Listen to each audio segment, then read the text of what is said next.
कौन थे भगवान परशुराम, जानिए उनकी पूरी कहानी। भगवान विष्णु के 6वें अवतार भगवान परशुराम की जयंती वैशाख शुक्ल तृतीया को मनाई जाती है। परशुराम का शाब्दिक अर्थ है परशु का तात्पर्य है पराक्रम, राम पर्याय है सत्य सनातन का। इस प्रकार परशुराम का अर्थ हुआ पराक्रम के कारक और सत्य के धारक। सनातन धर्म के धार्मिक ग्रंथों के अनुसार विष्णु के 6वें आवेश अवतार थे भगवान परशुराम।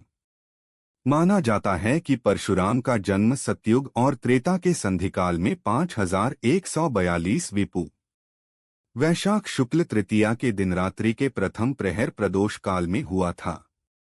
भगवान परशुराम के पिता का नाम जमदग्नि और माता का नाम रेणुका था। पति परायणा माता रेणुका ने 5 पुत्रों को जन्म दिया, जिनके नाम क्रमशः वसुमान, वसुषेण, वसु, विश्वावसु तथा राम रखे गए।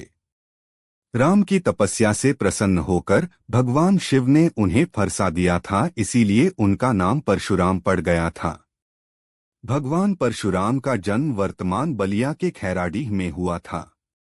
एक अन्य किंवदंती यह भी है कि भगवान परशुराम का जन्म मध्य प्रदेश के इंदौर के पास स्थित महू से कुछ ही दूरी पर स्थित जानापाव की पहाड़ी पर हुआ था। एक और मान्यता अनुसार छत्तीसगढ़ के सरगुजा जिले में घने जंगलों के बीच स्थित कलचा गांव में उनका जन्म हुआ था। एक अन्य चौथी मान्यता अनुसार उत्तर प्रदेश में शाहजहांपुर के जलालाबाद में जमदग्नि आश्रम के समीप एक मंदिर है, वहां उनका जन्म हुआ था।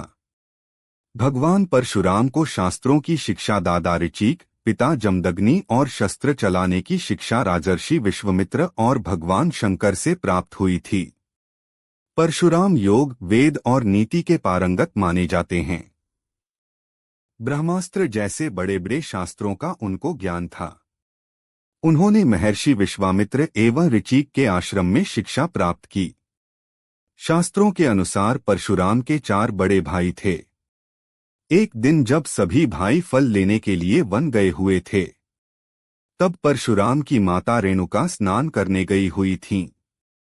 जिस समय वह स्नान करके आश्रम को लौट रही थीं, उन्होंने गंधर्वराज चित्रकेतु को जलविहार करते देखा। यह देखकर उनके मन में विकार उत्पन्न हुआ और वो खुद को रोक नहीं पाईं। महर्षि जमदग्नि को इस बात का पता चल गया। जब सभी भाई वन से वापस आए तो महर्षि जमदग्नि ने उन सभी को बारी बारी अपनी मां का वध करने को कहा, लेकिन मोहवश किसी ने ऐसा नहीं किया। तब उनके पिता ने उनको श्राप दे दिया और उनकी विचार शक्ति नष्ट हो गई। फिर वहां परशुराम आए। तब जमदग्नि ने उनसे यह कार्य करने के लिए कहा। उन्होंने पिता का आदेश सुना और तुरंत अपनी मां का वध कर दिया। यह देखकर महर्षि जमदग्नि बहुत प्रसन्न हुए और परशुराम को वर मांगने के लिए कहा। तब परशुराम ने अपने पिता से माता रेणुका को पुनर्जीवित करने और 4 भाइयों को ठीक करने का वरदान मांगा।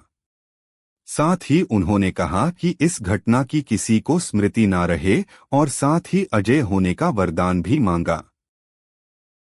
भीष्म, द्रोणाचार्य और कर्ण परशुराम जी के शिष्य थे।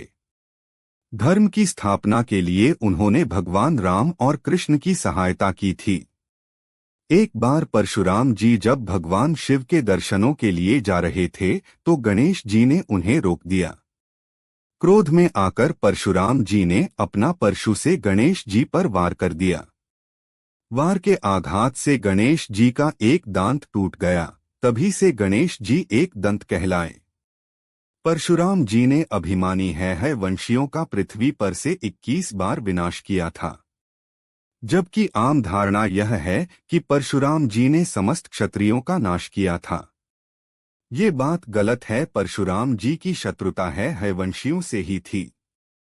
परशुराम जी को सप्त चिरंजीवियों में से एक माना जाता है, जबकि विष्णु भगवान के अन्य सभी अवतार पृथ्वी लोक से जा चुके हैं। इसलिए भगवान परशुराम जी की पूजा नहीं बल्कि उनका आवाहन किया जाता है। इसके साथ ही परशुराम जी भगवान विष्णु के उग्र अवतार माने गए हैं, जिनकी पूजा करने से अत्यधिक ऊर्जा आपको प्राप्त होती है। एक सामान्य प्राणी अधिक ऊर्जा को नियंत्रित नहीं कर सकता, इसलिए भी इनकी आराधना ज्यादा लोगों के द्वारा नहीं की जाती। हालांकि योग ध्यान से सिद्ध व्यक्ति आज भी परशुराम जी का आवाहन करते हैं। परशुराम जी की स्तुति और आवाहन करने से व्यक्ति के पराक्रम और साहस में वृद्धि होती है और पारलौकिक ज्ञान भक्त को प्राप्त होता है।